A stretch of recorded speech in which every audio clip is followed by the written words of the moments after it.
এইটো আচলতে ভূমিস্খলন হ'ব লগা কোনো কথাই নাই। এইটো আচলতে শোধনাগাৰ কৰ্তৃপক্ষৰ হেমাহিৰ কাৰণে এইটো হৈছে। আজিৰ পৰা প্ৰায় ৩-৪ মাহ আগতে তেখেতসকলে পানী যোগানৰ নামত পাইপটো ৰিপেয়াৰিং কৰাৰ কাৰণে যি প্ৰকাণ্ড পুখুৰী এটা খান্দি থৈ গ'ল। এই ক্ষেত্ৰত আমি প্ৰথমতে উন্নয়ন কমিটি, নামঘৰ কমিটি আৰু ব্যক্তিগতভাৱে সুশান্ত চাবৰ্ণই তেখেতসকলক মানে আপত্তি কৰিছিল যে এইটোতো হ'লে গোটেই অঞ্চলটো ক্ষতি হ'ব। তেওঁলোকে কৈছিল যে গোটেইখিনি আমি ঠিক ঠাক কৰি দিম। হোৱাৰ পিছত এতিয়া ধৰক বাৰিষা, আগতে তেওঁলোকে এই গাঁতটো মাৰি আগৰ নিচিনা সমান কৰি দিলে আজি যিমান ক্ষয় ক্ষতি হৈছে, আচলতে লাখ টকা আজি ক্ষয় ক্ষতি হৈছে, লাখ লাখ টকা। নামঘৰৰ আপোনালোকে দেখিছে ৰাইজৰ পইচা দি তোলা 1 টকা 2 টকা কৰি, সেই টকাৰে আজি নামঘৰটো ক্ষতিগ্ৰস্ত হৈছে। পিঠালৈকে সম্পূৰ্ণ নামঘৰটো খহি আহিব। উন্নয়ন কমিটিৰ কাৰ্যালয়টো তেখেতসকলৰ দুৰ্বলতাৰ কাৰণে আজি বিপৰ্যস্ত হৈছে। সুশান্ত শৰ্মাৰ সেই প্ৰকাণ্ড বিল্ডিংটো ওলমি আছে।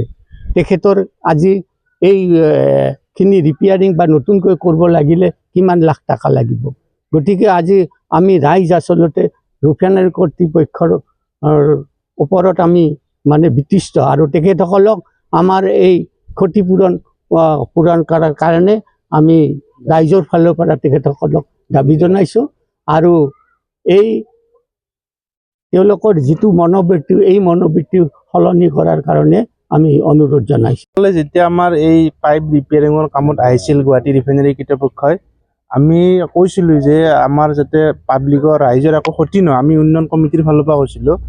কিন্তু তেওঁলোকে কৈছে যে নহয় যদি তেওঁলোকে কামটো কৰিলে, পানীৰ কাৰণে কাম কৰিব, ৰাইজে মানে কি ৰিফাইনাৰীত পানী দিলে কিবা প্ৰব্লেম হৈছে, আমি হাকা বাধা কৰিব লগা নাই। কিন্তু পাব্লিকৰ যাতে ক্ষতি নহয় সেই কথাটো কৈছিলোঁ। কিন্তু তেওঁলোকে নহয় বুলি ক'লে। নহয় বুলি কৈ এনেকৈ মস্ত প্ৰকাণ্ড গাঁতটো আজি 2 মাহ 3 মাহ খান্দি থৈ গ'ল। বাৰিষাত পানী জমা হৈ এনে আপোনাৰ লেণ্ডশ্লাইড হয়, আৰু ইমান ওখকৈ ৱালখন দিয়াই আছে।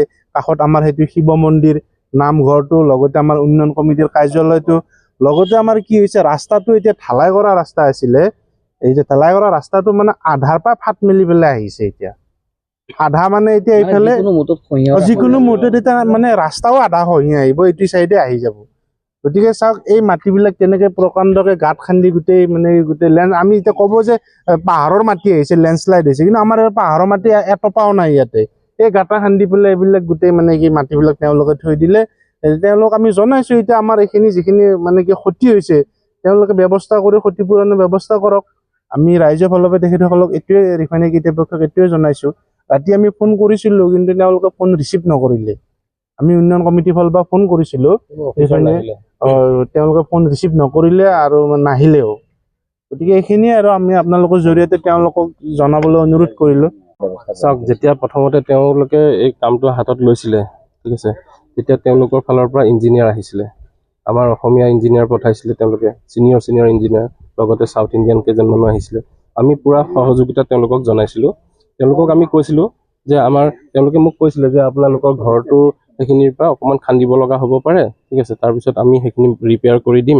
এনেকৈ পাইপডাল ফুটাটো মাৰাৰ পিছত তেওঁলোকে সেইখিনি কাম আমি সহযোগিতা জনোৱাৰ পিছত ইয়াতে আপোনালোকে দেখিব পাৰে এইখিনি ইমান উঠি আছে মাটিখিনি, এইবিলাক উঠি থকা নাছিলে, গোটেই প্লেইন আছিলে। ইয়াতে তেওঁলোকে টেণ্ট বান্ধি পেলাই থাকিলে, ডাঙৰ আপোনাৰ তেওঁলোকে মেচিন আনিলে, এক্সকাভেটৰ আনিলে, তেওঁলোকে কাম কৰিলে গোটেই ৰাতি। তাৰপিছত যেতিয়া তেওঁলোকে চাগে, মোৰ এটা অনুমান হয়, তেওঁলোকে চাগে বিলবিলাক ক্লিয়াৰ হোৱাৰ লগে লগে সেই মানুহখিনি উঠি গুচি গ'ল, আৰু কোনো ছিনিয়ৰ মানুহ ইয়াত নাথাকিলে। তেওঁলোকে আহোঁতে যেতিয়া আহিছিলে তেতিয়া তেওঁলোকে ৰাইজৰ পৰা কিবা অসুবিধা পাব বুলি ৰিফাইনেৰীৰ ফালৰ পৰা তেওঁলোকে নুনমাটি থানাৰ পৰাও তেওঁলোকে অফিচাৰক লৈ আহিছিলে। তাৰপিছতো আমাৰ ফালৰ পৰা কোনো অসুবিধা আমাৰ দিয়া হোৱা নাছিলে। ফুটা ব্যৱস্থা নকৰিলে। আপোনাৰ আজি চাওক, মোৰ ঘৰত আপোনাৰ তাতে মানুহ আছিলে, সৰু বাচ্চা ফেমিলি আছিলে। এনেকুৱা অৱস্থা, মই পঠাই দিলোঁ কাৰণে, নহ'লে গোটেই ঘৰটো আপোনাৰ চাব পাৰে গোটেই বাগৰি পৰাৰ অৱস্থাত।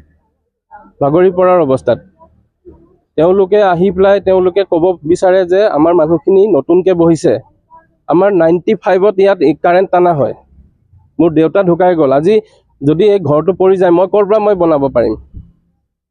কেনেকৈ বনাম? মোৰ মা অসুখীয়া হৈ আছে, পেচমেকাৰ লগা ঘৰত পৰি আছে। Stay informed, stay ahead. News NE 365